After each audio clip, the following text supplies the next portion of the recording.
Hola amigos, ¿cómo estamos? Welcome to Mel's Magic Official. I'm Magic Mel, and this is Charles, my guardian angel. Welcome. If you're new here, this is the platform where I share my self-reflections on this ongoing journey of self-discovery and evolution. And we've got the full moon in Capricorn coming up tomorrow, and you tell me there's some intense energies around. Misunderstandings? Have you been saying things with a certain intention, with a good intention, that have come across or have been received in the wrong way? I'm right there with you. It's the 9th of July here in Spain, and it's unusually cloudy.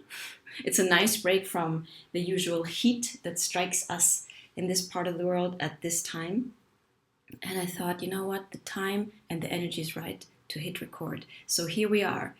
First thing I wanted to share is something swiped, what do you call it? Switch to flip. I hope on your end too. I woke up this morning realizing, wow, those patterns, those old ingrained patterns of people pleasing, of trying to fit in, of molding myself into someone just in order to belong are outdated. And now with the full moon, it's an excellent time to let go of those patterns and come back to yourself. Pull back that energy. Why do you want to belong to certain spaces or groups? I understand it's an innate need of us, the sense for, the longing for community, for belonging. What I'm reminded though is that first and foremost, you got to belong to yourself. And what's the real cost of it anyway, honestly?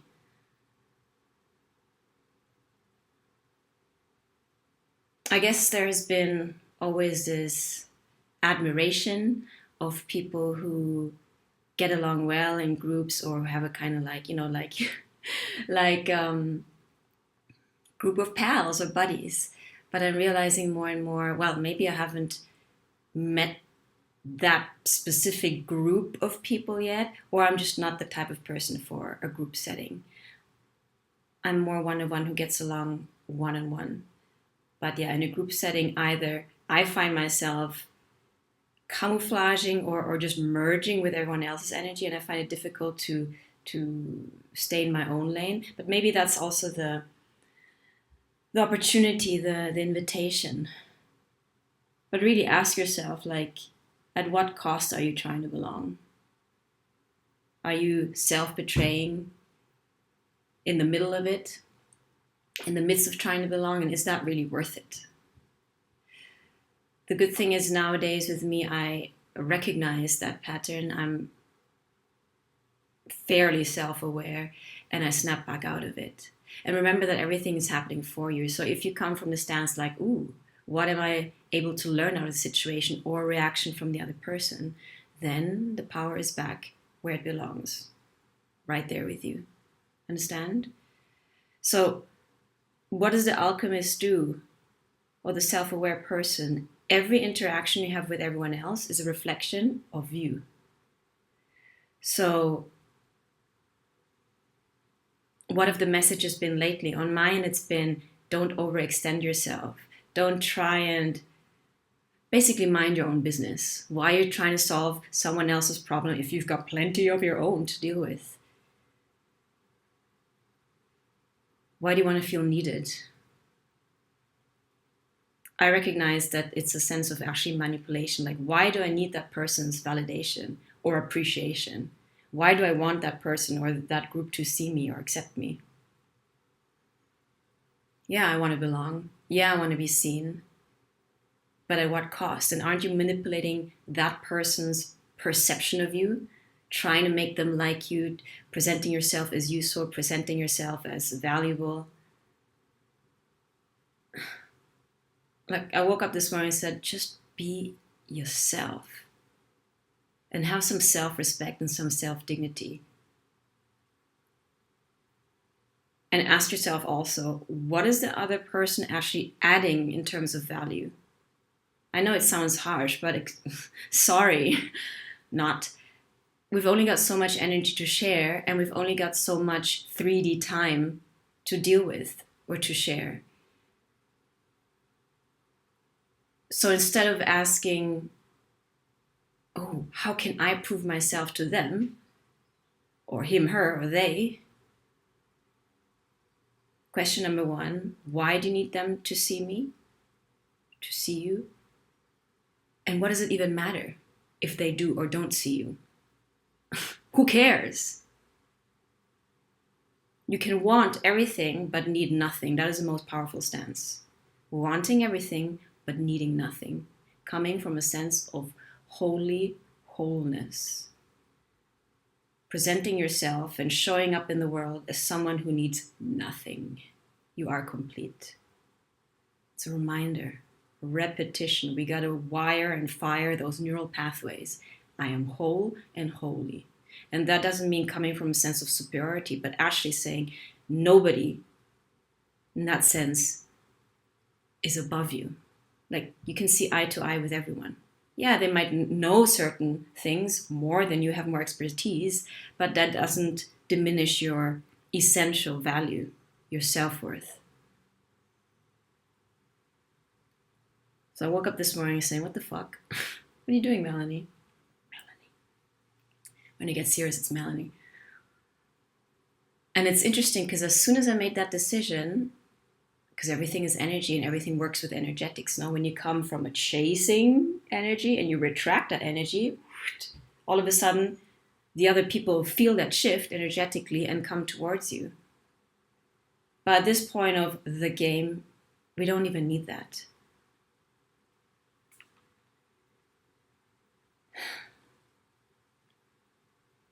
And that's where self-compassion comes in, because you might tell yourself, oh my God, I've been here so many times. Like, why do I still get triggered? Or why am I falling back into that pattern? We've dealt with this, no?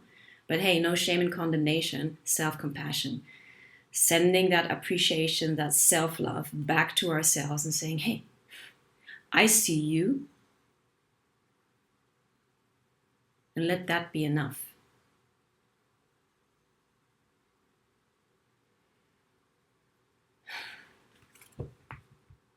Let's pull a reading. How about that?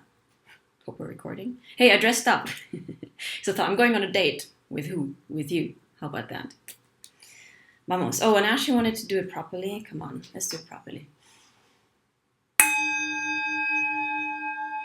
Clearing the space, only good energy is allowed to enter. Calling on your Asgard team, angels, spirit guides, gods and goddesses, and ancestors. May they channel through me and the cards to deliver a message for you in your highest and the highest of everyone involved. Thank you.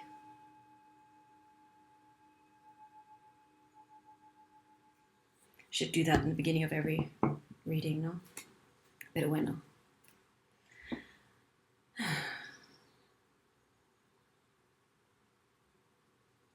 I've got the fan going, you might hear that in the background. Vamos allá. What is the core energy of this full moon in Capricorn? Culminating tomorrow on the 10th of July. July, guys. What the hell? Okay, card fell out. I should be a little bit more efficient with this as well. It fell out, but I can't find it. 1 second, guys. Oh, one moment. The overall energy is divine inspiration, the Ace of Cups. When we stop outsourcing our sense of worth, our need for validation from other people, situations, circumstances, we come back into receiving mode. That's when insight happens. That's when the cup of our own consciousness can overflow with inspiration, with energy, with motivation. And literally, now it's like the Holy Spirit deep diving into the cup. Isn't it beautiful? It's very beautiful. The birth of a new consciousness arising with this Ace of Cups, fertilizing your lake of consciousness, where all the orchids and sea roses bloom with this new awareness. And it comes out of nowhere. It comes when you are still. That's when you're able to receive. So ask yourself, what is the insight? What is the lesson that you can receive through the experiences, the messages from other people, through your interaction with other people, through the reaction of other people? What is there for you to learn about yourself and about the dynamic with the other person? There's always something you can take away from every interaction. My takeaway, as I shared with you, is that, hey, I overgave. And that was coming from a sense of lack or manipulation, trying to mold the perception of the other person to like me, to accept me. What I do with it, I send self-compassion to that aspect in me that was coming from lack. It's okay. And that insight is a blessing. It literally refreshes your consciousness because you're like, aha, that is what that pattern was about. That explains my behavior. We want to bring our unconscious patterns into our conscious mind. Only then can we have control, or let's say, change the dynamic. But whatever is unconscious drives us. And there's no free will in there. So seize this opportunity, be perceptive, listen, be observant. What can you learn from your recent interactions this past week with other people? Write it down, self-reflect. What are you encouraged to release with this full moon? Thank you so much. Merci. I should have like a card receptor or something for when the cards fall down. I know there's a more elegant way of doing this, but here we are. What are you encouraged to release? The struggle, the resistance, the sense of, I gotta prove myself to the world so that the world sees me. How about you seeing yourself, first of all, in your struggle, in your need for validation, and not shaming or condemning you, but sending that self-compassion to where it belongs, to you. And letting go of the struggle to be accepted, to be liked, to be understood even. Because how much energy, honestly, do you put into trying to convince someone of your point of view? It's a lot of energy. How about agreeing to disagree? I have my perspective, you have yours. They're both valid. We don't need to convince ourselves of our other point of view. We can hear it. We don't even have to understand it, but we can accept it. Let it be. Pull your energy back. No need to convince, no need to impose, no need to conquer, no need to struggle, force, no. Peace is found when you let go of the need to control the other person's perception of you.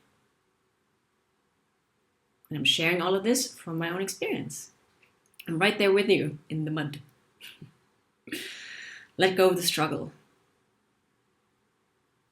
And realize how far you've come. Because self-reflection helps you become aware of your patterns. And you might become aware that you are aware. Whereas in the past, you weren't aware and you would just spiral and loop in that pattern, no? So that's something to be proud of. You know, our biggest wins nowadays are not these like huge external achievements necessarily. They're these moments of recognition of your old patterns, of your old triggers. That's where the real battle takes place inside of you. So celebrate the fact that you're more aware. Celebrate the fact that you're more self-compassionate.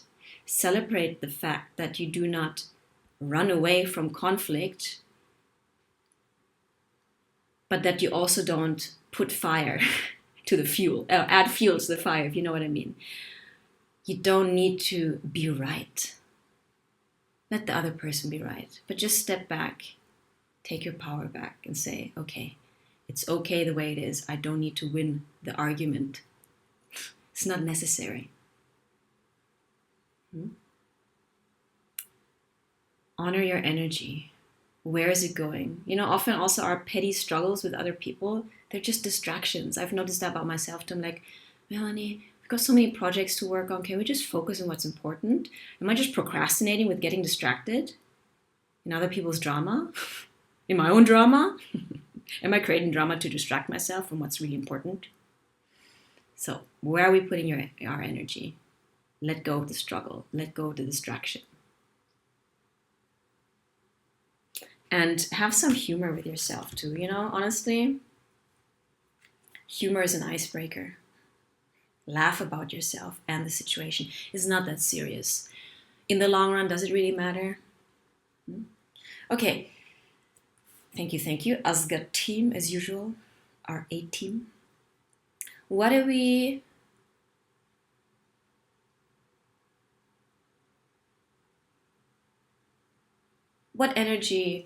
are you encouraged to embody? I like that one. Thank you so much. Okay, I'm going to shuffle over the table so it doesn't fall all the way down. Ooh, wow. Ooh. First card up is, what did we ask? What energy are you encouraged to embody? Oh, Three of Swords, pain. It's not about embodying pain, but becoming aware of your triggers, Other people only trigger us because you carry the ammunition within you. It's like you have a minefield, emotional minefield, and other people, ding, trigger it and poof, it explodes. But it's not so much them, it's actually you carrying the ammunition. You see what I'm saying? So what can you learn again about yourself when you get triggered by that other person? Why are you being so defensive? What got hurt inside? Do you feel like other people don't appreciate you? Was that the trigger or the wound? Do you feel like people abandon you, take advantage of you? Like, where is this pain coming from? This is an opportunity for self-reflection. And again, feel the pain. Don't just carpet sweep it. Acknowledge it. And if need be, put a hand on your energetic heart and send some self-compassion to that aspect in you that needs love, appreciation, to be understood, to be seen. You can't give to others what you can't give to yourself first. Okay? So sit with the pain, be brave, and give it some love. There were 2 more cards, and we'll take them out. Ooh. What are you encouraged to embrace? Excuse me. You're encouraged to embrace your Empress energy. We had that in the last reading too, no? Which is basically, hey, you're whole and holy. You're the queen, regardless of your gender. And not only are you the queen, you are the Empress, which means you embody all 4 queens. Queen of Wands, passion. Queen of Swords, discernment for truth. Queen of Pentacles, abundance in all senses. And Queen of Cups, nurturing love for yourself and others. So you ain't running around chasing things. You're sitting on your throne and you're attracting everything that's meant for you from a sense of holy wholeness. So remember that. You're encouraged to be the Empress. And you're encouraged to, again, look at those situations where you may feel, oh no, there was a confrontation, I'm the winner, they're the loser, or you're the loser and the other one is the winner. No. In this new paradigm, we don't need winners and losers. We want win-win-win situations. So if you feel that, you got hurt in a dynamic or that somebody got hurt, look deeper. What can you learn? How can you bring kindness and compassion, understanding, patience to the situation so that everyone feels seen, understood, and heard. Yeah? Because at the end of the day, if someone really gets hurt, did you really win in that sense? We're better off connected with each other rather than separate, no? And we got to accept that, yeah, it sucks to have confrontation with people. I hate it. I used to be a conflict avoidant person because it just brings up so many intense emotions in me and so many fears. But I learned also that, hey, nothing is perfect.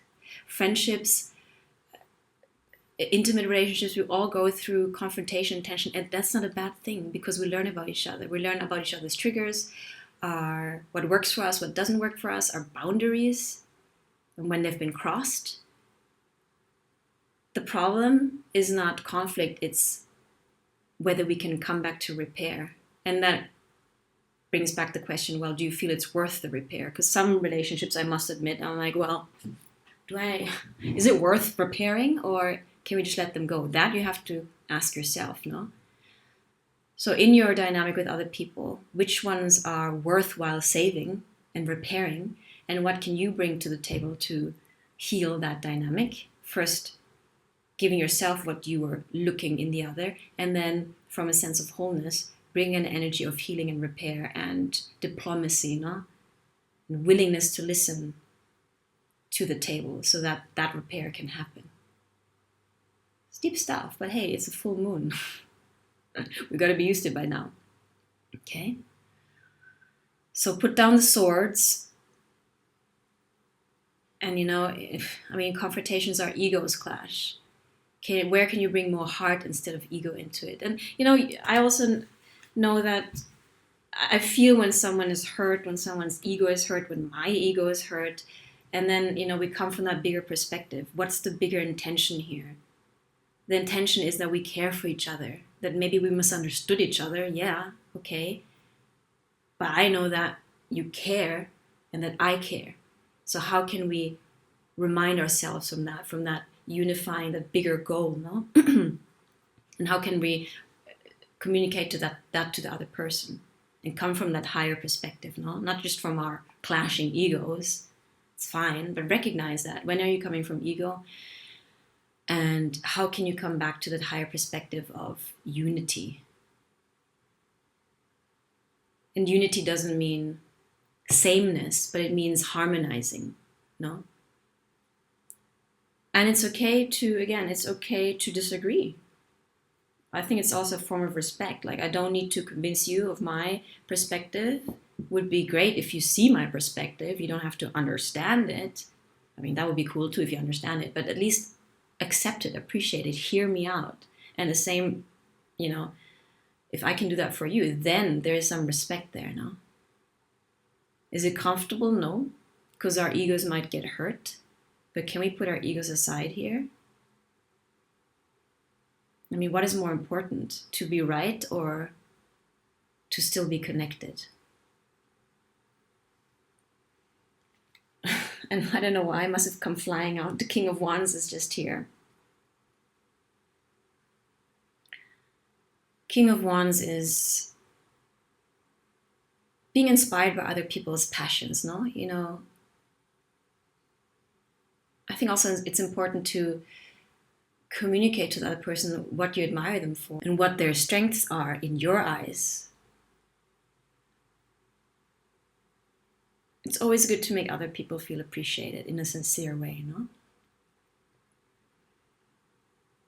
But to also stand your ground. So not to diminish yourself or your own sense of self-respect.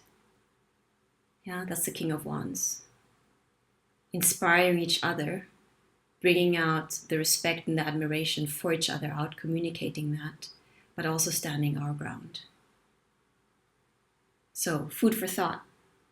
Let me know how this resonates with you. And let's pick the little animal pocket oracle here, see what the oracle has to say for you in this full moon reading in Capricorn. Any other messages? Thank you so much, dear Aska team. Ooh, did you see that? Fly out, I always get so excited.